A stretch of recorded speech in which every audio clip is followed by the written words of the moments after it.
हे देवी, मैं जिस मार्ग पे था क्या वो मेरे लिए सही था? वो राधा का मार्ग वो मेरे लिए सही था या मेरे लिए ये मार्ग सही है? मेरे लिए क्या सही है? तो बस ऐसे ही मैंने सिर्फ बोला और 101 बार बस मैंने मंत्र जपा, मैं सो गया। तो रात को फिर हुआ मुझे अनुभव कि जिस मार्ग पे तुम पहले थे, मैं समझ गया पहले किस मार्ग की बात कर रही हैं, वही राधा वाला मार्ग। मतलब जिस मार्ग पे आप पहले थे वो आपके लिए विनाशकारी था। उस मार्ग पे आपको केवल दुख मिलना था और कुछ नहीं। लेकिन बोला जिस मार्ग पे अब आप हो, जो आप सोच रहे हो, वो मार्ग आपके लिए सही है। अब बस परसों एक ही बात कही उन्होंने कि अभी बहुत मेहनत बाकी है। बस एक क्लियर शब्द सुनाई दिया मुझे आखिरी में कि अभी काफी मेहनत बाकी है। हमने आपसे इसीलिए पूछा है कि आपका कितना लाख कंप्लीट हुआ। गुरुजी दोनों अनुष्ठान का मिला के तो मेरा ये लगा लीजिए आप 1 लाख पार हो गया। तो इसका मतलब ये हुआ कि कुछ भी नहीं किया आपने अभी। जी, इसीलिए तो लास्ट जो मुझे अनुभव हुआ उसमें यही बताया कि अभी बहुत मेहनत बाकी है।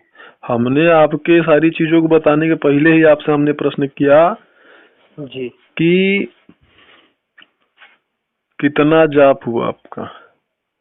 जी जी जी तो वही गुरुजी मैंने आपको अभी बताया कि मतलब 1 लाख पार। इसे 1 महीने का लीजिए संकल्प। जी जी जी, इस समय 1 महीने का गुरुजी पूरा। अब प्रतिदिन 10,000 जाप दीजिए आप प्रतिदिन 51 सुबह 51 शाम। सुबह में 4 बजे से शुरू करिए। जी 5 घंटा अगर लगा भी देंगे मान लीजिए तो 9 बजे तक फ्री हो जाएंगे। बीच में अपना उठ सकते हैं, ऐसा नहीं लगातार बैठना है। जी जी बीच में उठिए, मतलब 2-2 घंटे का 2-2 घंटे का 2 घंटा कर लीजिए, फिर थोड़ा सा रेस्ट करिए, फिर 2 घंटा करिए। ऐसे ही शाम को जो है, जो 9 बजे शुरू करते हैं शाम को 7 बजे से शुरू करिए। जी बीच में गैप करके उसमें भी करिए, लेकिन प्रतिदिन 10,000 का बनाइए, मतलब कि टारगेट 10,000 का संकल्प मत लीजिएगा। 10,000 का बस आप करना है, आपको संकल्प कुछ नहीं लेना है। बस यही कि पूर्वत संकल्प की पूर्ति के लिए हम यह कर रहे हैं, बस इतना ही पर्याप्त है। जी जी जी ठीक है, मतलब जी इसको मतलब अनुष्ठान के तौर पे करना मतलब ना, साधना जो करते हैं। इस 30 दिन में आपसे 3 लाख जाप चाहिए हमको। ठीक है, बात समझ रहे हैं? जी जी जी जी गुरु जी। अब मैं 51 माला सुबह 51 शाम को करूंगा और फिर इसके बीच में ध्यान भी करूंगा। जी जी प्राणायाम ध्यान साथ में करिए, अपना काम भी करिए। जी जी जी मतलब गुरु उस जी हिसाब से करना है कि आपको काम भी करना है। जी जी बाकी तो परिस्थिति जो भी है, काम की है जो भी है, वो तो सब देवी देख ही रही है। बिल्कुल। जी जी कि इसकी कैसी मतलब ऐसे परिस्थिति समझ है। लीजिए कि अगर सुबह हमें लगता है कि सुबह काम पे कितने बजे जाते हैं आप? गुरु जी सुबह तो मेरा वही है 9:30-10 बजे। हाँ तब तो ठीक है, तब तो ठीक है ना। जी जी जी जी शाम को अपना जी 10 बजे जाता हूँ और 6 बजे तक आ जाता हूँ। तो और इसमें आपके साथ और कौन है? इस समय तो छोटी सिस्टर है मेरे साथ। तो जैसे छोटी सिस्टर है, तो जैसे कि भोजन अगर आप साधना के बाद बनाएंगे तो दिक्कत है क्या?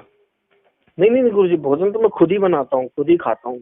नहीं नहीं, भोजन अगर जैसे 7 बजे आप बैठ गए साधना पे जी जी और 12 बजे आप फ्री हुए जी तो भोजन की बनाने की समस्या आएगी ना आपको। भोजन बनाने की। जी हाँ चलिए, तब तो 51 के स्थान पे 41-41 करिए। जी नहीं नहीं गुरु जी, आपने 51 बोला तो मैं 51 ही करूंगा। फिर भोजन का मैं देखता हूँ शाम का। शरीर में कमजोरी भी नहीं आना चाहिए ना, नहीं तो फिर रुक जाएगा तो क्या मतलब निकलेगा। ऐसा चलना है जो हमेशा चलिए। जी और मैं ये सोच रहा था ना गुरु जी, जैसे आपने बोला ना कि 31 दिन का मतलब लीजिए, आप 31 दिन का कीजिए।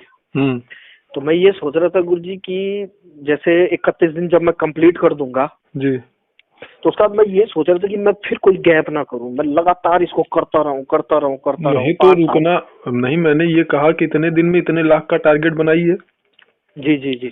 तो अगर इतना लाख का टारगेट बन जाता है तो उसी रेशियो में चलना है। ऐसा तो है नहीं कि आपको कहीं जाना है या क्या करना है। जी नहीं जी नहीं जी। तो बस लगे रहिए ना, छोड़ना नहीं है। जी जी, जब तक सफलता नहीं मिलती। जी।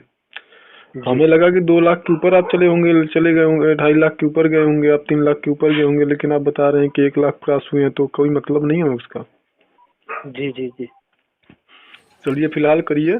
ये जो साधक की अभी आप लोग बातें सुन रहे थे, ये बिल्कुल ही निसंदेह बहुत ही अच्छे साधक हैं, और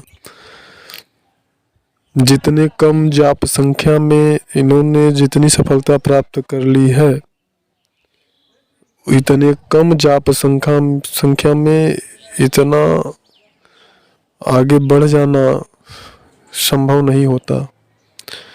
तो इन सब चीज़ों से यही प्रदर्शित होता है, परिलक्षित होता है कि इन्होंने अपने पूर्व जन्म में बहुत ही अच्छा इन्होंने परिश्रम किया है। तो इनके चित्त पर सात्विक वृत्तियाँ पर्याप्त मात्रा में उपलब्ध हैं, और ये वर्तमान में भी काफ़ी कठोरता पूर्वक जो है साधना कर रहे हैं, पूरे संयम के साथ में, यम नियम का पालन करते हुए, 3 निष्ठाओं का पालन करते हुए। तो ये मतलब आप कह सकते हैं कि अच्छे साधक की निशानी होती है कि वो, कुछ लोग होते हैं बहुत परिश्रम करते हैं तब उन्हें थोड़ी बहुत उपलब्धि प्राप्त होती है, और कुछ लोग होते हैं उन्हें बड़े जल्दी उपलब्धि प्राप्त होने लगती है, और कुछ ऐसे भी लोग होते हैं जो कि बहुत कठोर परिश्रम करने के बाद नाम मात्र की उपलब्धि उन्हें प्राप्त होती है। तो ये सभी हमारे कर्मों के खेल होते हैं, और पूर्व जन्मों के परिश्रम के लाभ या हानि होते हैं। तो यहाँ पर सिर्फ इतना ही, मिलते हैं नेक्स्ट वीडियो में, तब तक के लिए नमस्कार। जानकारी को ज़्यादा से ज़्यादा लोगों तक पहुँचाएं ताकि और लोगों का भी लाभ हो।